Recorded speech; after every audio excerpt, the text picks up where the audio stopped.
والشاکرین والموقنین والمطمئنین والحمد للہ رب العالمین۔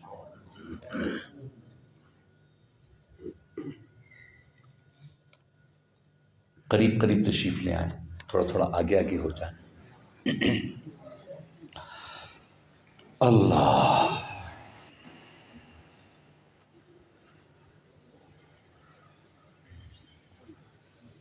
بزم اعلیٰ حضرت کی جانب سے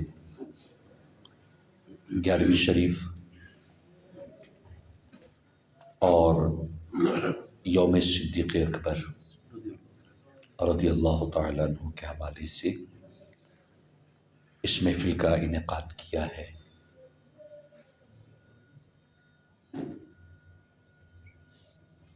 ڈاکٹر اقبال کا شعر ہے، خدا تجھے کسی طوفان سے آشنا کر دے کہ تیرے بحر کی موجوں میں اضطراب نہیں۔ قرآن کریم فرقان حمید میں اللہ تبارک و تعالی نے سورہ اعراف آخری آیات طیبات میں ایک آیت طیبہ کا ایک حصہ اللہ تبارک و تعالی ارشاد فرماتا ہے وَاذْكُرْ رَبَّكَ فِي نَفْسِكَ، اور اپنے رب کو یاد کرو فی نفسک، اپنے نفس میں۔ اس کے دو معنی لکھے ہیں تفاسیر کی کتابوں میں۔ ایک فی نفسک کا معنی ہے اپنے دل میں، اپنے دل میں اپنے رب کو یاد کرو۔ ظاہری یاد کرنے میں آفات زیادہ ہیں، ریاکاری ہوتی ہے، تصنع ہوتا ہے، بناوٹ ہوتی ہے، بہت ساری آفات ہوتی ہیں۔ یہ خاص مقام پر آ کے اللہ نے ارشاد فرمایا وَاذْكُرْ رَبَّكَ فِي نَفْسِكَ، دل میں یاد کرو۔ بظاہر تم بیٹھے ہوئے ہو کسی بھی جگہ پہ، کسی اسپیس میں، کسی پلیس میں، اپنے دل میں اپنے رب کو یاد کرتے رہو۔ دوسرے معنی میں اس کو ذکر خفی بھی کہا جاتا ہے۔ یہ پہلا معنی۔ دوسرا معنی اس کا مفسرین کرام نے کیا ہے وَاذْكُرْ رَبَّكَ فِي نَفْسِكَ، اپنے رب کو یاد کرو اکیلے ہو، تنہائی میں۔ سب کے سامنے تو ہر کوئی کرتا ہے، تنہائی میں محبت کے عروج پر جا کے اپنے رب کو یاد کرو۔ یہ دو معنی مفسرین نے لکھی۔ اسی لفظ نفسک میں اس کے تحت مفسرین کرام نے یہ بھی لکھا، یہ جو ذکر خفی ہے نفس کے اندر، اپنے من میں، اپنے دل میں، یہ ذکر کرنا 7 حیثیتوں پر ہے۔ اس کی 7 حیثیتیں ہیں اس ذکر کی۔ اور مجدد الفسانی شیخ احمد سرندی رحمۃ اللہ تعالی علیہ نے لکھا، فرمایا 7 ہی مقامات ہیں انسان کے وجود میں جہاں محبوب علیہ السلام اپنے نور کی تجلی فرماتے ہیں۔ 7 مقامات ہیں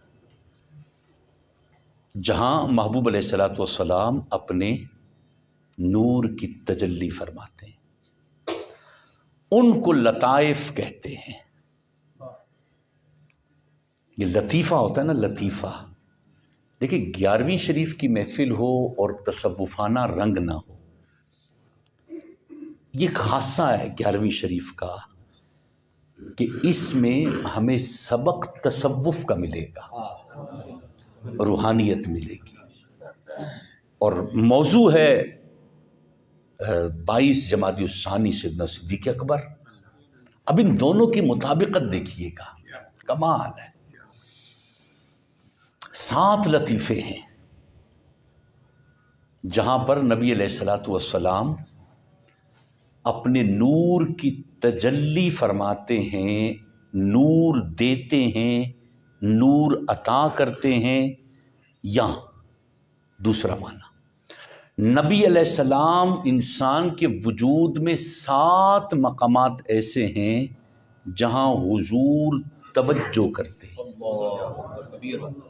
ایک لکھا ہے نور، کہ حضور کا نور جس جگہ پر جا کے، جو پوائنٹ ہے جس پوائنٹ پہ آ کے حضور کا نور آتا ہے، وہ 7 مقامات ہیں۔ یا 7 مقامات ایسے ہیں کہ جن کی طرف محبوب توجہ کرتے ہیں، ان کو 7 لطائف کہتے ہیں۔ اچھا، ان 7 لطائف میں پہلا لطیفہ ہے جس کو کہتے ہیں لطیفہ قلب۔ قلبی، روحی، سری، خفی، اخفا، نفسی، قالب، یہ اصطلاحات ہمارے ہاں یہ بیان کی جاتی ہے۔ قلب، کمال ہے، آپ سمجھیں مزہ آئے گا۔ الٹی جانب پستان کے 2 انگلی اوپر اس طرف، یہ محل قلب ہے، مجدد پاک نے لکھا۔ اور یہ جو محل قلب ہے نا، یہ جناب آدم کے زیر قدم ہے۔ اس کا مطلب کیا ہے؟ نبی پاک صلی اللہ تعالی علیہ وسلم اپنی توجہ جب کسی کے دل کی طرف فرمانا چاہتے ہیں تو آدم کے توسل سے ہوتا ہے۔ وہ توجہ جناب آدم سے ریفلیکٹ ہو کے بندے کے دل پہ پڑتی ہے، ڈائریکٹلی نہیں ہو سکتا، یہ پھر الگ دنیا ہے۔ یہ زیر قدم کی بحث ایک الگ ہے۔ وَاذْكُرْ رَبَّكَ فِي نَفْسِكَ کی تحت بڑی پیاری باتیں لکھی ہیں۔ تو قلبی جناب آدم کے زیر قدم، اس کا ذکر ہے، اس کی کیفیت ہے۔ اس کے بعد قلب کے بعد پھر روح آتا ہے، روحی، الٹی جانب پستان سے 2 انگلیاں اوپر بغل کی طرف، اس طرف جب آپ جاتے ہیں تو پھر روحی آتا ہے۔ اور روح جناب نوح علیہ السلام اور جناب ابراہیم علیہ السلام، یہ ابھی ہم اپنا آپ سمجھ رہے ہیں۔ وَاذْكُرْ رَبَّكَ فِي نَفْسِكَ، اپنے رب کو یاد کرو اپنے اندر۔ کیسے کریں کیا؟ یہ قلب، روح، قلبی، روحی، سری، پھر یہ سری ہوتا ہے۔ سری جناب موسیٰ علیہ السلام کے زیر قدم ہے۔ وہ جو فیض آئے گا نا سری کا، اسرار و رموز، اس کا تعلق اسرار و رموز کے ساتھ ہے۔ یہ لطیفہ جس کا جاگ جائے، اسرار و رموز کے حجابات اٹھ جاتے، کمال ہے، جناب موسیٰ کے زیر قدم۔ اس کے بعد آتا ہے خفی، جناب عیسیٰ علیہ السلام کے زیر قدم، مردوں کو زندہ کرنے والے ولی۔ عیسوی المشرب اس کو کہا جاتا ہے، موسوی المشرب کہا جاتا ہے، ابراہیمی مشرب کے اولیاء کہا جاتا ہے، آدمی مشرب کے اولیاء کہا جاتا ہے۔ اور اخفا ہے محبوب علیہ السلام کا۔ کلمہ پڑھنے کی وجہ سے، محمدی ہونے کی وجہ سے، ایک مقام ایسا ہے کہ جس مقام پہ حضور ڈائریکٹ اپنے امتی کی طرف متوجہ ہوتے ہیں، اس کو کہتے ہیں اخفا۔ خفی نہیں، وہ اخفا ہے۔ پھر اس کے بعد نفسی ہے اور قالب ہے۔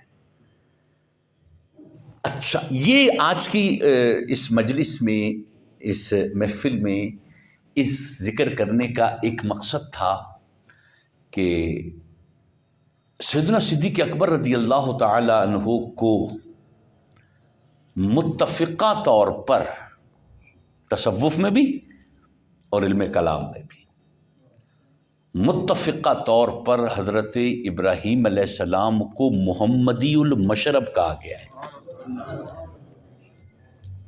بہت کم لوگ ہیں، جن پر ڈائریکٹ محبوب علیہ السلام کی نگاہ اور توجہ ہو جائے، اور جو محمدی المشرب ہو جائے، جو محمدی المشرب ہو جائے. مجدد پاک نے مکتوبات امام ربانی مجدد الفسانی شیخ احمد سرندی رحمۃ اللہ علیہ فرماتے جو بندہ محمدی المشرب ہو جائے، وَاذْكُرْ رَبَّكَ فِي نَفْسِكَ، اس میں جب محمدی المشرب جب کوئی بندہ ہو جائے تو وہ عروج پاتا ہے، اور عروج میں اس مقام کے ساتھ ٹچ ہو جاتا ہے جو نبوت کا مقام ہے. نبوت کے مقام کے قریب ہوتا ہے. نبی نہیں ہوتا، وہ نبی نہیں ہے، لیکن یہ جو محمدی المشرب ہوگا، یہ محمدی المشرب عروج میں اس مقام پہ جائے گا کہ جہاں بس ختم ہونے کے بعد نبوت شروع ہو جاتی ہے. یہ جناب ابو بکر ہے، محمدی المشرب، سیدنا صدیق اکبر رضی اللہ تعالی. یعنی آپ اندازہ لگائیں، ایسا تصوف کی اصطلاح میں بھی اگر ہم اصطلاحات کو دیکھیں تو سیدنا صدیق اکبر رضی اللہ تعالیٰ عنہ جیسا کوئی نہیں نظر آتا. جو آپ کا مقام ہے، جو آپ کا مرتبہ ہے، یعنی بلا اختلاف مسلک و مذہب. الیواقت والجواہر فی بیان عقائد الاکابر میں لکھا ہے، دیگر لوگوں نے بھی لکھا ہے، نبی کریم صلی اللہ تعالی علیہ وسلم کا عروج العروج کیا ہے. نبی پاک صلی اللہ علیہ وسلم کا اس سے بڑا عروج نہیں ہے کوئی، اور وہ عروج ہے لا مقام محبوب کا رب کو دیکھنا. یہ عروج العروج ہے، یہ عروج کسی کو نہیں ملا،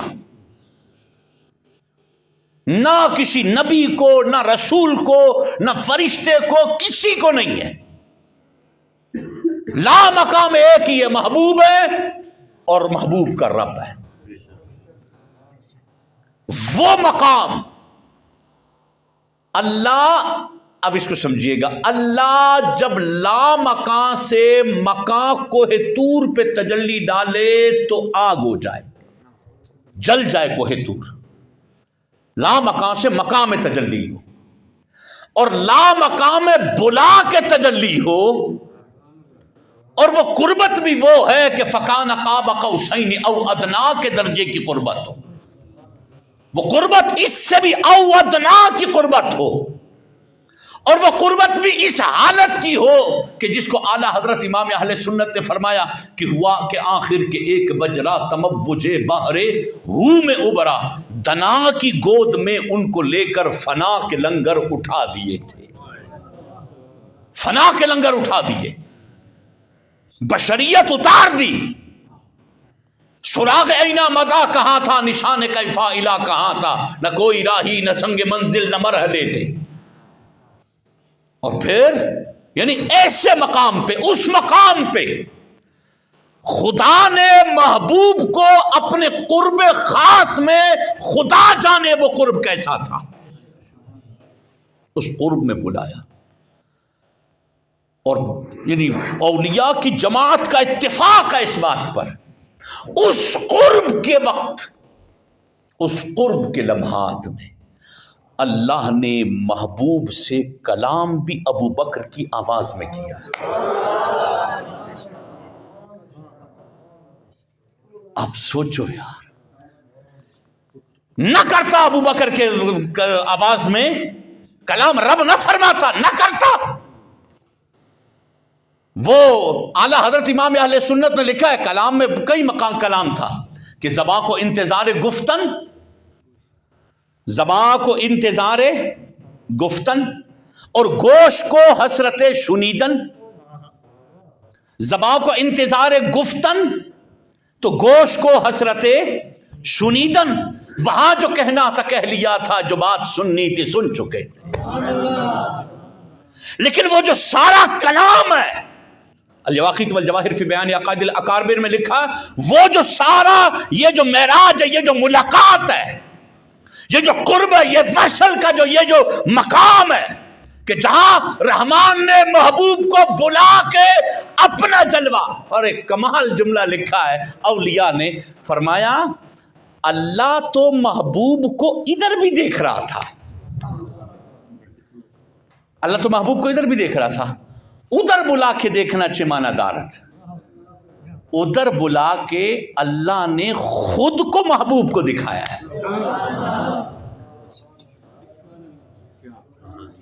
اور وہ جو قربت کی وادیاں تھیں، وہاں اگر کوئی تیسری آواز تھی تو ابو بکر کی تھی۔ آپ سوچیں کہ یہ کیسے محمدی المشرب ہوں گے۔ خود نبی علیہ السلام فرماتے ہیں میں نے اس جگہ پر جب مجھے آواز آتی تھی نا، اب اللہ فرماتا ہے ادنو منی ادنو منی ادنو منی، اب جیسے میں نے آواز سنی تو مجھے لگا کہ مجھے پتہ چلا کہ ابو بکر کی آواز ہے۔ اچھا، ایک تو خدا نے کلام ابو بکر کی آواز میں، حالانکہ خدا اس کا کلام بلا صوت ہے ایک، اور دوسرا خدا بھی جانتا ہے کہ محبوب کو انس ابو بکر سے اتنی ہے،